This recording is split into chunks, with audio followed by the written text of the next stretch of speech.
Moi, ce dont je suis au courant, un matin, le radio Monte Carlo a téléphoné à Yaoundé, au Mont Vert, vers Mougins où on était. Monsieur le Président, on entend des coups de feu à Yaoundé depuis ce matin, ça tourne de partout, la radio internationale, la radio est coupée, et est-ce que vous êtes au courant de quelque chose? C'est vous qui venez de m'apprendre, je ne suis pas au courant. Il ne savait pas qu'elle l'avait branché sur écoute. Alors il lui a dit, et si c'était vos partisans, Monsieur le Président? Et je leur ai dit, si c'est mes partisans, ils gagneront. Ça, il a dit, tac, et il est parti. Et il a quitté la maison, il est parti passer toute la journée à Cannes. Mais il a dit, imaginez-vous un type qu'on a agressé de tous les côtés à la fois, quelqu'un vous dit ça, il ne savait pas. On lui dit, si c'est vos partisans, il allait lui dire quoi? Que les partisans vont perdre? Il a dit, si c'est mes partisans, ils vont gagner. Et il est parti. Yaoundé en a fait tout un machin. Puisqu'il a dit ça, c'est qu'il savait qui était. C'est donc je suis au courant. Ahidjo n'était pas au courant pour la bonne raison que, je veux vous dire une chose, que pour le putsch des gens du Nord, je vous ai dit que quand on l'a accusé de machin là, quand il avait appris qu'il y avait une tension, bien avant, il avait appris qu'il y avait une tension entre les gens du Nord et les gens du Sud, les militaires. Et son aide de camp devait aller à Yaoundé, à Maroua, parce qu'il devait amener sa femme qui devait m'accompagner à la Mecque.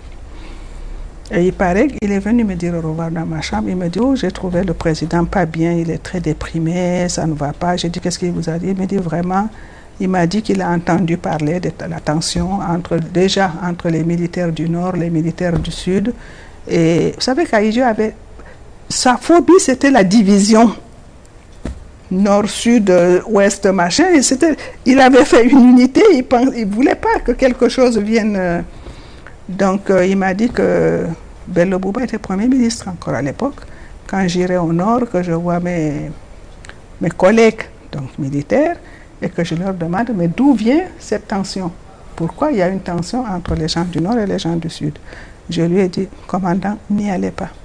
Parce qu'en arrivant à Douala, si tension il y a, vous en entendrez parler. Si à ce moment-là, on vous voit à Yaoundé aller voir un de vos collègues, on va dire que vous avez amené une mission, n'est-ce pas? Allez voir Bello, qui est Premier ministre, allez voir Maïkano. C'est Maïkano, c'est Sadou, qui était ministre des Forces armées. C'est Maïkano au dernier moment. Par eux, vous allez savoir. Mais qu'on ne vous voit surtout pas avec vos camarades militaires du Nord, les officiers. Parce qu'on va dire que c'est Ahidjo qui vous a envoyé. Voilà ce qu'il m'a dit. Lui, commandant Ibrahim, il est encore vivant. Je ne pense pas qu'il était, en 1984, l'inspirateur, véritablement, mais qu'il était informé et qu'il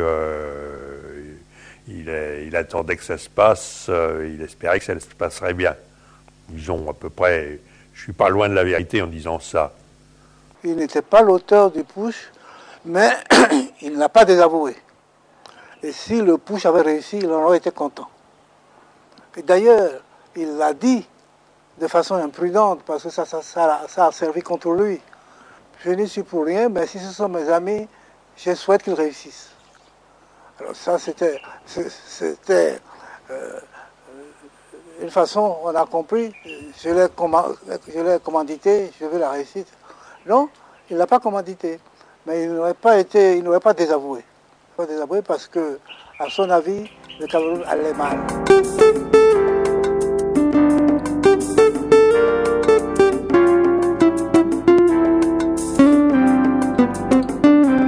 Ce putsch signe définitivement la rupture entre Ahidjo et Paul Biya. L'ancien président de la République est condamné par contumace à la peine de mort. Vous êtes accusé, on vous envoie.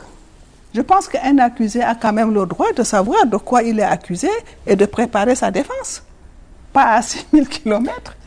Et on a dit qu'on a envoyé ça, la maison qui était sous-scellée, on a envoyé ça à Garoua.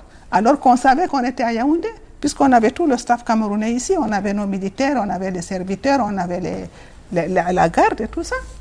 On a envoyé ça à Garoua, quand même. Écoutez, il ne faut pas prendre pour des gens pour des imbéciles. 5 ans pour injure de chef d'État. 5 ans pour injure de chef d'État, n'est-ce pas? Et puis, condamnation à mort, mandat international, exécution sur la place publique. Non, mais vous vous rendez compte? Mais il ne faut pas être saint d'esprit pour... Mais les juges là qui ont jugé, ces juges-là, c'est Ahidjo qui les avait intronisés quand ils ont eu leur juge. Il n'y a pas une promotion. Ma belle-fille qui était en Paris, Babette était là, elle a vu le flash à la télévision, elle a accouché 3 heures après de ma petite fille. Elle n'était pas à terme. Ça, le choc, on nous condamne, on retire tout le staff camerounais. On leur a dit de rentrer. Ils sont venus demander à mon mari, il a dit rentrer. À ce moment-là, j'ai pris le machin, le personnel sénégalais. On a dit que tous les passeports étaient supprimés. Et Ahidjo, avant qu'on sorte du Cameroun, il avait changé tous les passeports, il avait mis ancien président du Cameroun, même les enfants anciens du président du Cameroun, nos passeports diplomatiques, tout était changé. On a dit que tous les passeports sont périmés.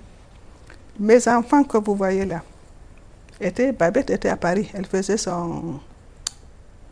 sa pédiatrie à l'hôpital des enfants malades. Tout était supprimé. Ils n'avaient pas le droit d'aller à l'ambassade du Cameroun. Ils n'avaient pas les cartes de séjour. Il fallait qu'on ait pris un avocat qui allait tous les ans au Quai d'Orsay demander une carte de séjour pour les enfants. On lui a retiré le passeport, je trouvais cela mesquin. Et puis pour Ahidjo, c'était une vexation incroyable. Retirer le passeport à Ahidjo, vous imaginez? Et que ce soit sous le régime de Paul Biya. Vous imaginez ce que ça peut représenter? Mettez-vous à sa place. C'était tellement inattendu, tellement incroyable, que je crois qu'il ne s'en est jamais remis. Il a fallu que ce soit le Sénégal qui lui donne à lui et à sa famille un passeport diplomatique.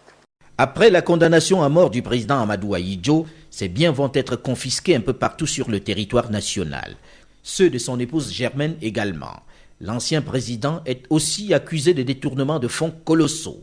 On parle de plusieurs milliards de francs déposés sur des comptes dans des paradis fiscaux, notamment en Suisse.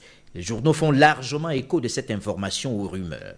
D'abord, si Ahidjo les avait pris, comme ils disent, parce qu'un chef d'État ne prend pas son argent pour aller le mettre lui-même. Il y a des gens qui auraient mis, donc ils auraient dit. Et à l'époque où nous sommes partis, ils auraient fait des investigations, des trucs comme ici, ils l'avaient pris, comme ils ont dit, ils auraient gelé. Ils avaient même dit, j'ai entendu des inepties, que l'argent qu'il avait placé en Amérique, l'argent du pétrole, bon, il y avait un ministre chargé de gérer, il avait même dit à Biya, surtout ne touchez pas à cet argent, c'est l'avenir du Cameroun. Ne touchez pas parce qu'il y a la crise qui est arrivée. Donc ça va vous sauvegarder pour le Cameroun. Non seulement c'était parti, le ministre, bon, je ne me rappelle plus lequel était parti, mais les Camerounais ont trouvé le truc, on a laissé que les clés soi-disant du coffre. La signature de ce qu'il avait signé en Amérique, qui c'est qui avait cette signature? Est-ce que c'est sa femme? Parce que si on n'avait pas la signature, les autorités camerounaises n'auraient pas pu y toucher. Mais c'est tellement inepte. Vous démissionnez, vous prenez les choses de l'État, vous partez avec la signature. C'est tellement rigolo que moi je ris quand j'entends parler de ça. J'ai dit, mais si j'avais cette signature, j'aurais été signé pour prendre. Mais tout ce qu'il a laissé, il les a laissés au Cameroun. Ahidjo a rendu le pays riche. Ahidjo s'est préoccupé des habitants du Cameroun, du peuple camerounais. Il avait fait des histoires des agriculteurs, il avait prévu tous les secteurs, il avait fait le plan quinquennal avant de partir, les routes, le machin, il avait tout fait. Et Bois a laissé des preuves du reste qu'ils avaient tout fait. Sauf qu'il a oublié se servir. Parce que lui, le service de l'État, servir l'État, c'était servir le pays. Ce n'était pas se servir. Et je vous avoue que moi aussi, je pensais que la même chose. Je ne pensais pas que ça pouvait en être autrement.